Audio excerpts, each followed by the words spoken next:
വചനയാത്ര ലേവ്യ 8-ാം അധ്യായം.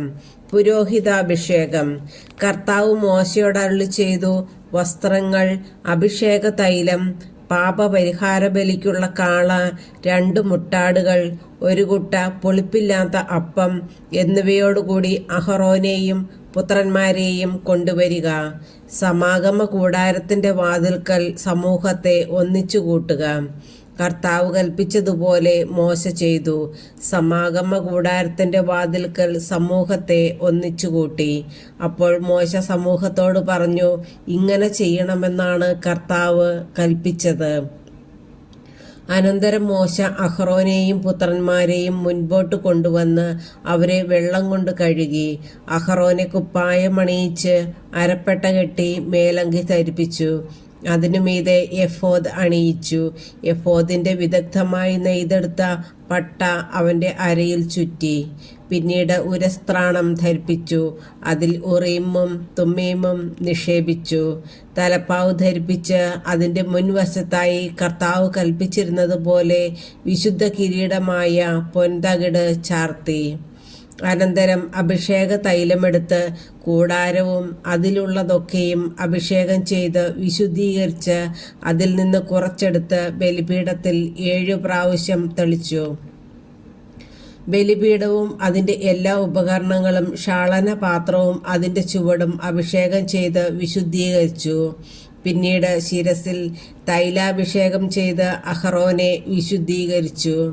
കർത്താവ് കൽപ്പിച്ചിരുന്നതുപോലെ മോശ അഹറോന്റെ പുത്രന്മാരെയും മുന്നോട്ട് കൊണ്ടുവന്ന് കുപ്പായം അണിയിക്കുകയും അരപ്പട്ട കെട്ടുകയും തൊപ്പി ധരിപ്പിക്കുകയും ചെയ്തു. മോശ പാപപരിഹാര ബലിക്കുള്ള കാളയെ കൊണ്ടുവന്നു. അഹറോനും പുത്രന്മാരും അതിൻ്റെ തലയിൽ കൈകൾ വച്ചു. മോശ അതിനെ കൊന്ന് രക്തമെടുത്ത് അതിൽ വിരൽ മുക്കി ബലിപീഠത്തിന്റെ കൊമ്പുകളിൽ പുരട്ടി ബലിപീഠം ശുദ്ധീകരിച്ചു.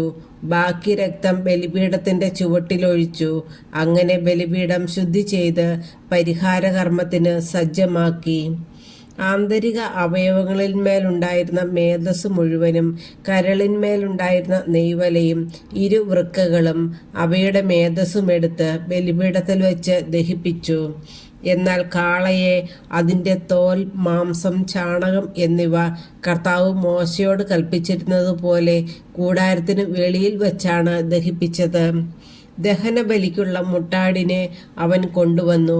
അഹ്റോനും പുത്രന്മാരും അതിൻ്റെ തലയിൽ കൈകൾ വച്ചു.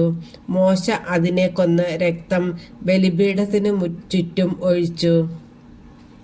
അതിനെ കഷ്ണങ്ങളായി മുറിച്ച് തലയും കഷ്ണങ്ങളും മേധസ്സും ദഹിപ്പിച്ചു. കർത്താവ് കൽപ്പിച്ചിരുന്നതുപോലെ മോശ അതിൻ്റെ ആന്തരിക അവയവങ്ങളും കാലുകളും വെള്ളത്തിൽ കഴുകി. അതിനെ മുഴുവനും അവിടുത്തേക്ക് പ്രീതിജനകമായ സൗരഭ്യം നൽകുന്ന ദഹനബലിയായി ബലിപീഠത്തിൽ വെച്ച് ദഹിപ്പിച്ചു. അവൻ മറ്റേ മുട്ടാടിനെ, പുരോഹിത അഭിഷേകത്തിന്റെ മുട്ടാടിനെ കൊണ്ടുവന്നു. അഹ്റോനും പുത്രന്മാരും അതിൻ്റെ തലയിൽ കൈകൾ വച്ചു.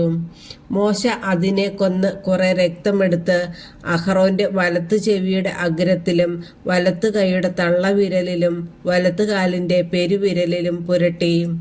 പിന്നീട് അഹ്റോന്റെ പുത്രന്മാരെ അടുക്കൽ വരുത്തി കുറച്ച് രക്തം ഓരോരുത്തരുടെയും വലത്ത് ചെവിയുടെ അഗ്രത്തിലും വലത്ത് കൈയുടെ തള്ളവിരലിലും വലത്ത് കാലിന്റെ പെരുവിരലിലും പുരട്ടി. ശേഷിച്ച രക്തം ബലിപീഠത്തിനു ചുറ്റും ഒഴിച്ചു. കൊഴുത്ത വാലും ആന്തരിക അവയവങ്ങളിന്മേലുള്ള മേധസ്സും കരളിന്മേലുള്ള നെയ്വലയും 2 വൃക്കകളും അവയുടെ മേധസ്സും വലത്തെ കുറകും എടുത്തു. കർത്താവിന്റെ സന്നിധിയിൽ പുളിപ്പില്ലാത്ത അപ്പം ഇരിക്കുന്ന കുട്ടയിൽ നിന്ന് ഒരപ്പവും എണ്ണ ചേർത്ത ഒരപ്പവും ഒരടയും എടുത്ത് മേധസ്സിന്മേലും വലത്തെ കുറകിന്മേലും വച്ചു. ഇവയെല്ലാം അവൻ അഹ്റോന്റെയും പുത്രന്മാരുടെയും കൈകളിൽ വച്ച് കർത്താവിന്റെ മുമ്പിൽ നീരാജനം ചെയ്തു. അനന്തരം മോശ അവരുടെ കൈകളിൽ നിന്നെടുത്ത് ബലിപീഠത്തിന്മേൽ ദഹന ബലിവസ്തുക്കളോടൊപ്പം വച്ചു ദഹിപ്പിച്ചു. അഭിഷേക ബലിയായി കർത്താവിന് പ്രീതികരമായ സൗരഭ്യമായി അർപ്പിച്ച ദഹന ബലിയാണിത്. മോശ അതിൻ്റെ നെഞ്ച് കർത്താവിൻ്റെ സന്നിധിയിൽ നീരാജനം ചെയ്തു. കർത്താവ് കൽപ്പിച്ചതുപോലെ അഭിഷേക ബലിയാടിൽ നിന്ന് മോശയ്ക്കുള്ള ഓഹരിയായിരുന്നു അത്.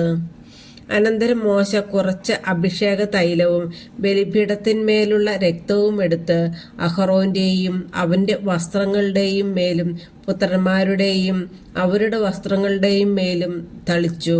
അങ്ങനെ മോശ അഹറോനെയും അവൻ്റെ വസ്ത്രങ്ങളെയും പുത്രന്മാരെയും അവരുടെ വസ്ത്രങ്ങളെയും വിശുദ്ധീകരിച്ചു. മോശ അഹ്റോനോടും പുത്രന്മാരോടും പറഞ്ഞു, സമാഗമ കൂടാരത്തിൻ്റെ വാതിൽക്കൽ വച്ച് മാംസം വേവിക്കണം. ഞാൻ കൽപ്പിച്ചിട്ടുള്ളതനുസരിച്ച് അതും അഭിഷേക കാഴ്ചകളുടെ കുട്ടയിലുള്ള അപ്പവും അഹ്റോനും പുത്രന്മാരും അവിടെ വച്ച് ഭക്ഷിക്കണം.